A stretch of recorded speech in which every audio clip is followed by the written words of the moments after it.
Greetings, and welcome to the commencement celebration of our 2020 undergraduate and graduate students. I'm Brian Buhr. I'm Dean of the University of Minnesota's College of Food, Agricultural, and Natural Resource Sciences, which our community fondly calls CFANS for short, so we don't have to say that each time we talk about it. I'm delighted and honored to join parents, families, and friends, faculty, and staff in recognizing and congratulating all of our graduates. Every year, I eagerly anticipate this joyful occasion where I'm filled with pride for each of you and the outstanding achievements you've worked so hard to earn. Like you, I never thought I'd be in this situation on this day. There's definitely something missing without you here, but as you can see, I'm in my home office, and there's no way you could all fit in here anyway.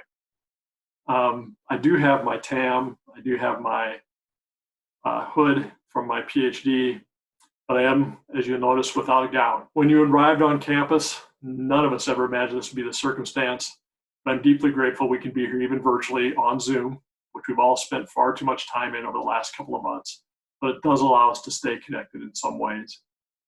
Before I begin my remarks, first things first, I want to personally recognize the many people in your lives who have stood and upheld you through your academic journey.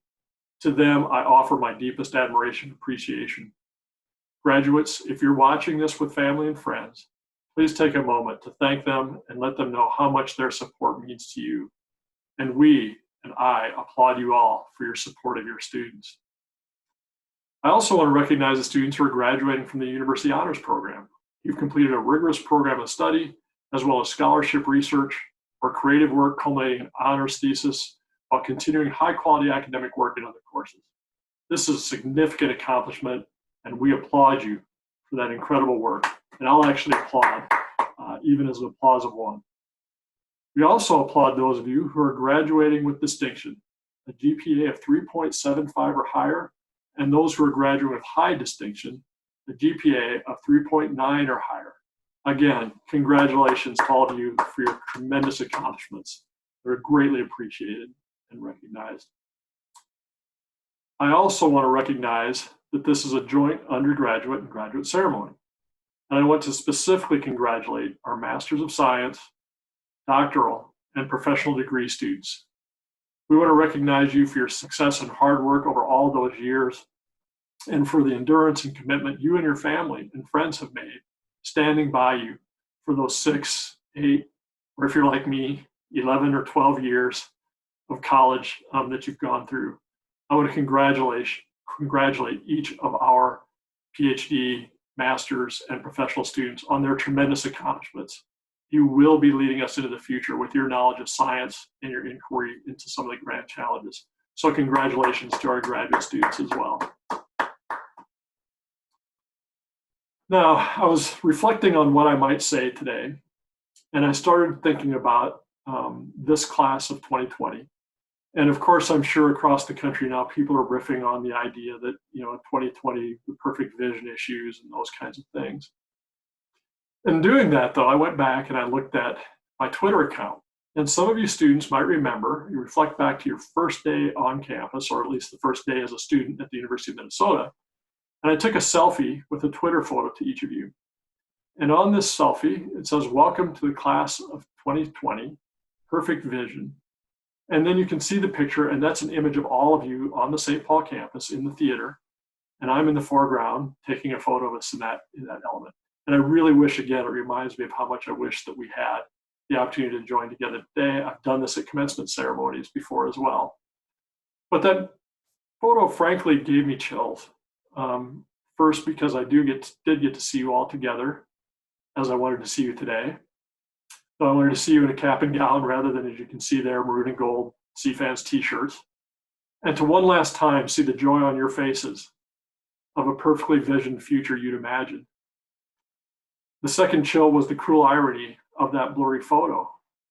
And my post right now today, we all feel more like the photo than the words. And so I know that my words cannot express the sense of loss or the lack of clarity for our collective futures. As we say, we're all in this together. We're in a time that reminds me of a quote by Donald Rumsfeld Many of the students won't know this. Perhaps your parents will recall it when he was Secretary of Defense. And he famously said, he had a way with words, I guess we'll say. He said, as we know, there are known knowns. We also know there are known unknowns, but there are also unknown unknowns. So you'll want to rewind this back a little bit and listen to that again. But he laid that out in a way that I thought really exhibited clarity, or not. But I believe his point, and my point, where we're at now, where we don't know what the unknown unknowns are, and we just don't know what many of the known unknowns are yet. But to think about what are our known knowns, and to think about how do we position as students, and everybody involved here, to address those known unknowns, and not to dwell too much on the things that we can't change of the unknown unknown. I know that's a lot to say, but really thinking about how do we affect the known knowns? How do we move that ahead? And first of all, what we know is that the grand challenges you prepared for in your studies are not going away. And the world needs your sharp intellect and tenacious drive to address them. In fact, in some ways, they've been put into graphic relief through the pandemic. How will we nourish a growing population? How will we preserve and protect our natural resources and do all of this in the face of challenges such as climate change and environmental stresses on our natural resources and habitat of our wildlife and plant species? And of course, the global pandemic that now is disrupting our food supply chains, our natural resources, and our economy. It vividly sharpens our view on how all of life is connected in one health.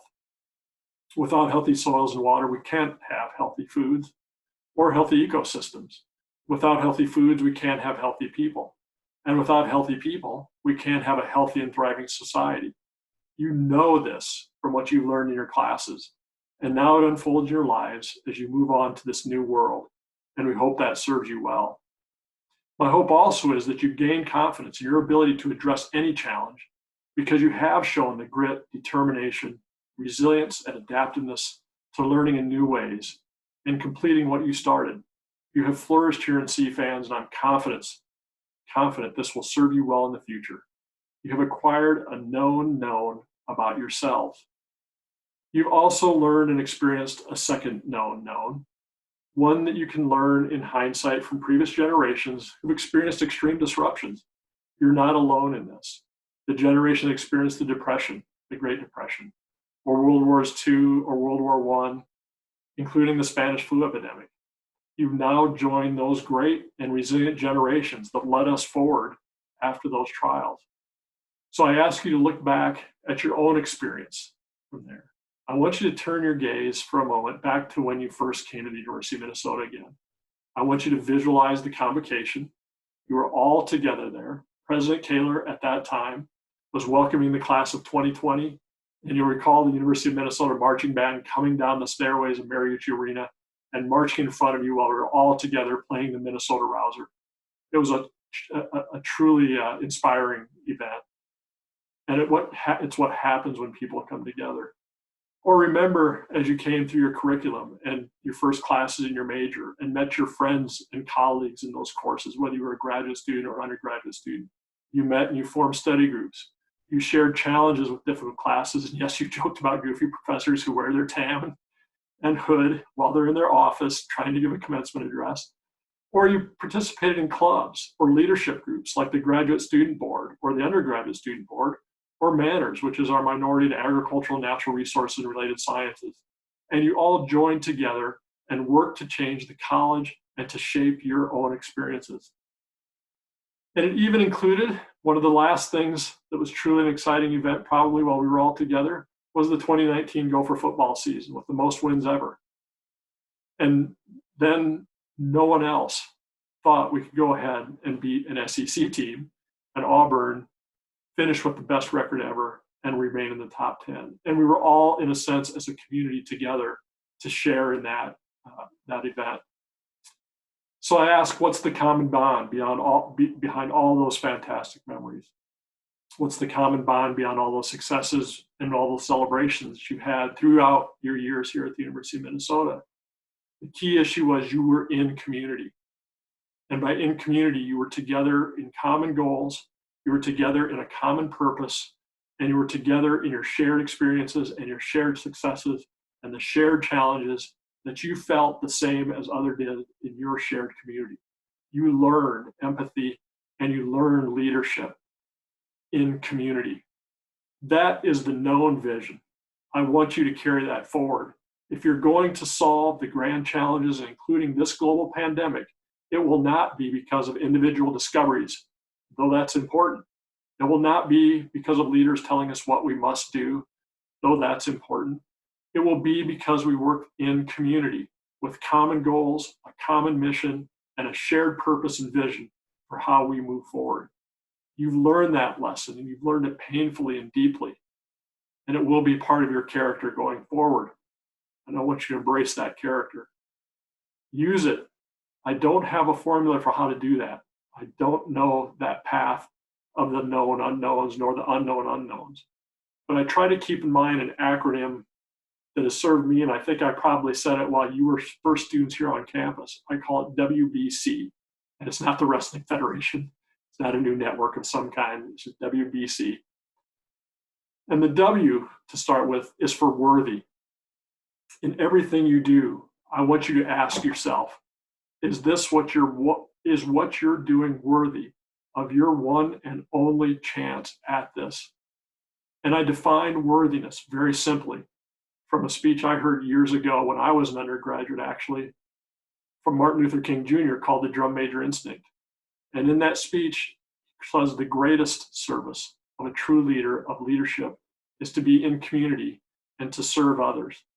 And that is what is truly worthy. And you have the opportunity to do that no matter your circumstances, whether that's volunteering at a food shelf, whether it's working towards your new career in sustainability, or you're working towards your career and goals with your family as you reflect on how you might move forward into the future.